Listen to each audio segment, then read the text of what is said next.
I could not wait to leave home.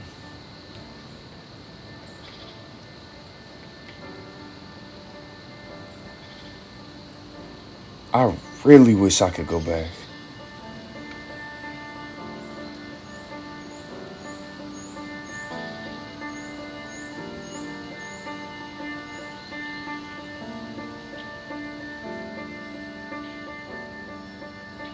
And this time, I'll stay in a child's place. Because life?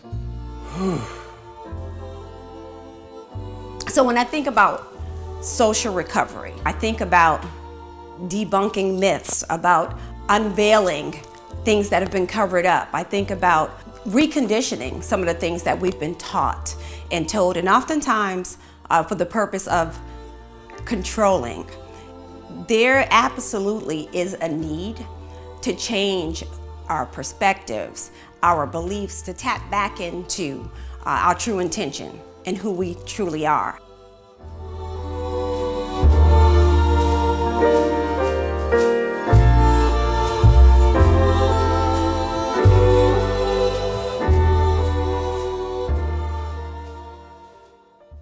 There are systems that are designed to control, to keep us, in a box, so to speak.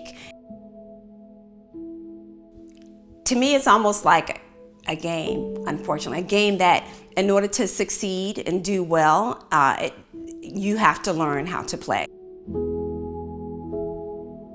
The Selective Service Act of 1940. In 1940, in order to enlist in war, you had to be at least 21. Move on along right into 1976. Now, we need people to enlist for war. Now, we need to make sure that anybody from the ages of 18 through 45 are drafted into war. Let's draft people at 18 years old, but now at 18, if I can be drafted into war, if I can fight for my country, I should be able to vote. I should be able to get married. I should be able to have the rights that everyone else has at the then age of 21. So there we have it, the new concept that 18 is grown, because essentially that's when you could list or be drafted for war. It was a lot of pressure, a lot of expectation. Definitely uncomfortable.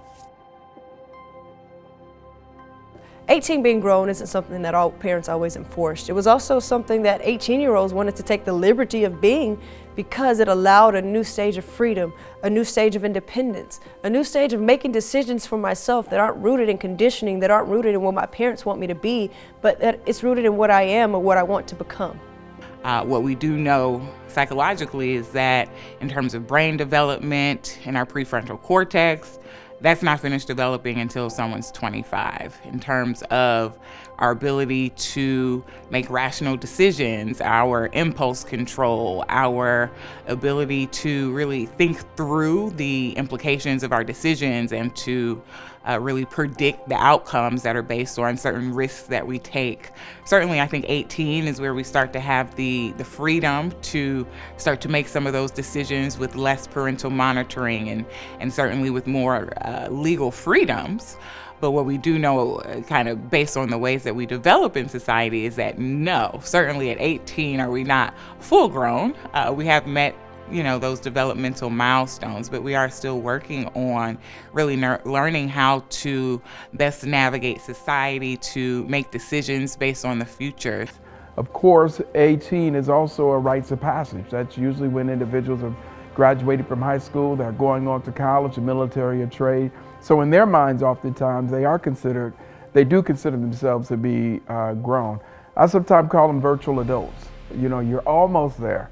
You're almost there, but you don't have all the necessary responsibilities that are placed on you. Something else to consider? This is America.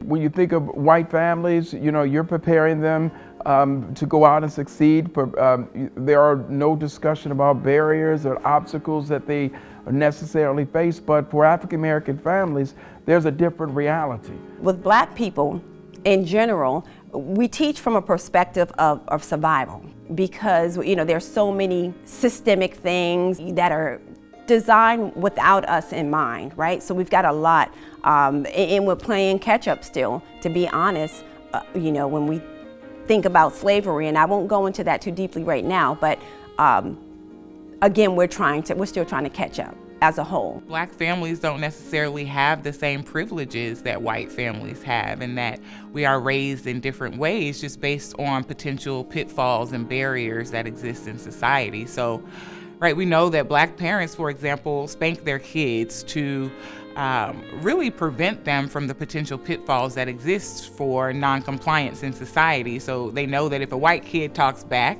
right, or if a white kid is non-compliant or doesn't follow a command, that they might get greater leniency. Whereas with Black kids, our penalties and our discipline is more severe in school.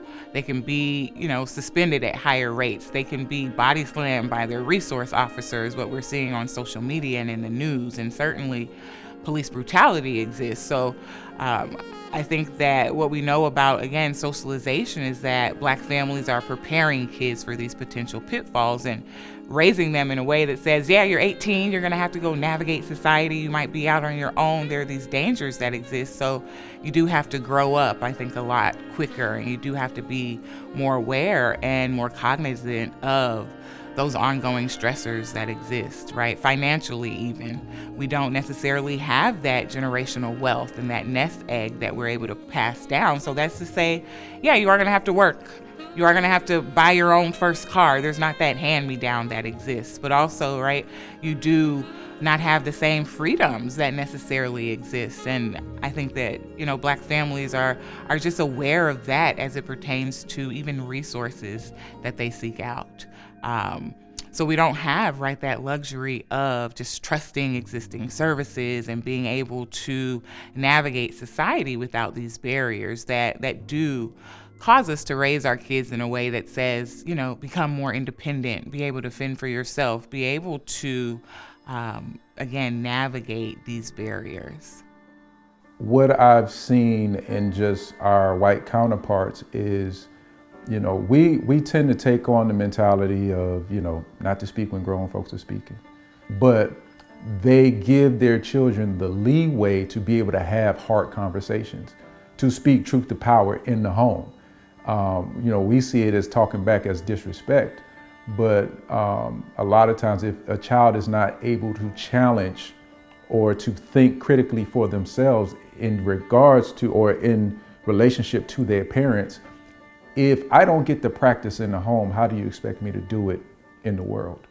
Another example is, if my son, if we're having a conversation in front of my son and it's nothing that is off limits, he expresses his opinion, it's not my job or my wife's job to say, oh, don't talk about grown folks that are talking. Well, when is he ever going to get that practice if he doesn't do it with us? How do you expect him to speak to a police officer out in the world if he's never taught to speak to authority in the house? And so that's where you run into situations where we're ill preparing our children to be able to handle real life situations. And so I think that's one thing that white people are able to practice a lot, is putting their children in positions where, again, they think critically. And they're able to navigate the world, make mistakes, learn from those mistakes, and have the grace, so to speak, to be able to develop. So we often handicap our children from developing that part of their brains and their emotional development, because we're always trying to make sure that they're not rambunctious or they're not causing too much noise. You know what I mean? Fall and break something. It's all right, cool. Can it be replaced? Yes, it can be replaced. All right, cool, to keep it moving. So allow your children to make mistakes, because that's when they learn the most. It's more important to connect with the individual, right? They will show you whether they're ready or not. And should we simply stick to this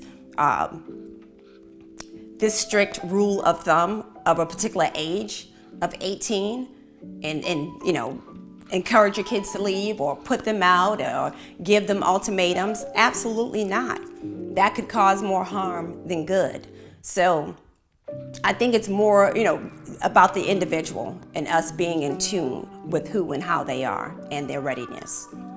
I think it depends on the person. I think it depends on the environment that child grew up in. And I also think it depends on how intentional that parent was preparing that child for that age.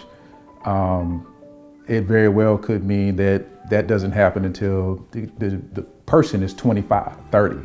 It really depends on the development. I think if you are intentional, if I want my son to be grown at 18, then it's my job as a parent to prepare that child for that, to give him the experiences, put him in situations where he has to think critically, make decisions. When you're able to put your children in situations where they make decisions, that truth becomes theirs. And the more they get into the practice of that, the faster that learning curve goes when they're able to make decisions, whether it comes to buying a house, whether it comes to finances. What position are you putting your children in? If that's your goal, to get them out of the house and be grown at 18, what are you doing to prepare that child for that mark? Grown is evolving. Grown is not a milestone that you reach and you say, okay, I'm an adult. I have it all figured out now. I think we can recondition and restructure the way we think about being grown to say that, yes, I've reached a milestone, but that there's so much more growing to do. There's so much more learning to do. So, we celebrate our accomplishments. We celebrate making it to 18 and to 21 and to 30 and to 40, right? And as we know, our life expectancy is increasing. We can start to really think about how much more we have to learn, how much more we have to live, as opposed to thinking, this is the end of the road and I got it figured out. And at 18, I should, have these next few steps laid out for me. And that's not necessarily the case. What's funny is we take on all these ideologies with no logic as to why they exist. It's time to recondition